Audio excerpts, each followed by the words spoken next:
5 August পরবর্তীতে হচ্ছে ক্যাম্পাসগুলোতে হলগুলোতে আপনার হচ্ছে হল প্রতিনিধি দেওয়ার একটা মানে একটা তোড়জোড় শুরু হয়, একটা নিয়ম কালচার শুরু হয়।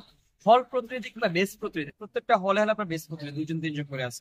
আমি যদি ভুল না করি, আমি খুবই প্রমাণ সহকারে বলতেছি, এই যে বেস প্রতিনিধি 100% না হলো 80% শিবিরে কিন্তু। কারণ কিভাবে জানেন?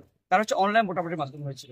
আপনি আরেকটা বিষয় এর পিছনে যুক্তিটা কি জানেন? পিছনে যুক্তি হচ্ছে 5 আগস্টের পরে আমরা যারা সমন্বয়ক ছিলাম কিংবা বিভিন্ন ছাত্র সংগঠন ছিলাম, তারা হচ্ছে নানান বিষয় নিয়ে ব্যস্ত ছিলাম। আপনি যদি হচ্ছে যদি বামপন্থী ডানপন্থীর কথা বলেন, ছাত্রদলের কথা বলেন, বামপন্থী নেতারা যখন উঠতে গেছে তখন হচ্ছে কি সবাইকে মব ক্রিয়েট করে বের করে দিচ্ছে।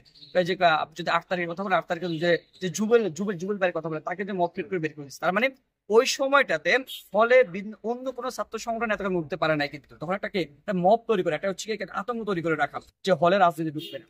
ওই জায়গায় কিন্তু মানে ছাত্র শিবির সাধারণ শিক্ষার্থীর লেবাস ধরে তারা কিন্তু হলে ঢুকে গেছে।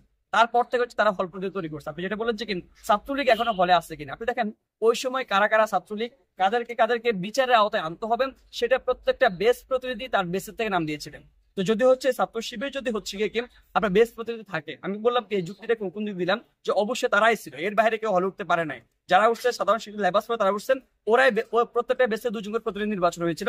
ওই বেস প্রতিনিধিরাই তার বেসে কারা কারা হচ্ছে গিয়ে কি বিগত দিনে কিংবা জুলাই গণঅভ্যুত্থানের যে আন্দোলন কেন্দ্রিক তারা হচ্ছে ছাত্রলীগের উপরে কাজ করেছিল, হামলা মামলা নিপরিশোধ যারা যুক্ত ছিল তাদের নামটা দিয়েছিল। তাহলে আপনি এখন বলেন, তাহলে তাহলে ওই ব্যক্তি অবশ্যই ছাত্রলীগকে দিবে, তার ছাত্রলীগ থাকার কোনো প্রশ্ন আছে না? ছাত্র শিবির বলে কিংবা যে কোনো দলের করুক না কেন, যে তালিকাটা তৈরি করেছিল তাদের কিন্তু অলরেডি হলতে বের করে দিয়েছিল। আর কয়েকদিন আগে সাংবাদিক বলেছে ভাই আমাকেও ছাত্রলীগ একদিন বের করে দেওয়ার চেষ্টা করেছিল, কারণ তাদের সাথে আমার একটা সম্পর্ক হচ্ছে কি মানে কি টানাপোড়েন চলতো শিবিরের সাথে। আমি একটা বিষয় বলি, এখন আপনি যদি বলেন যে ছাত্রলীগ এখনো হলে আছে কিনা, যদি যদি ছাত্রলীগ থাকে তাহলে তাকে কে রাখছে? অবশ্যই যারা বেস প্রতিনিধি ছিল তারাই রাখছে। আবার যদি হচ্ছে কি যে সে যদি না আদতে সে ছাত্রলীগ না, তাহলে হচ্ছে কি ছাত্রলীগ করে এখনো হলে থাকার কোনো মানে আমার মনে হয় সেই সুযোগ ঢাকা বিশ্ববিদ্যালয় হলগুলোতে নেই।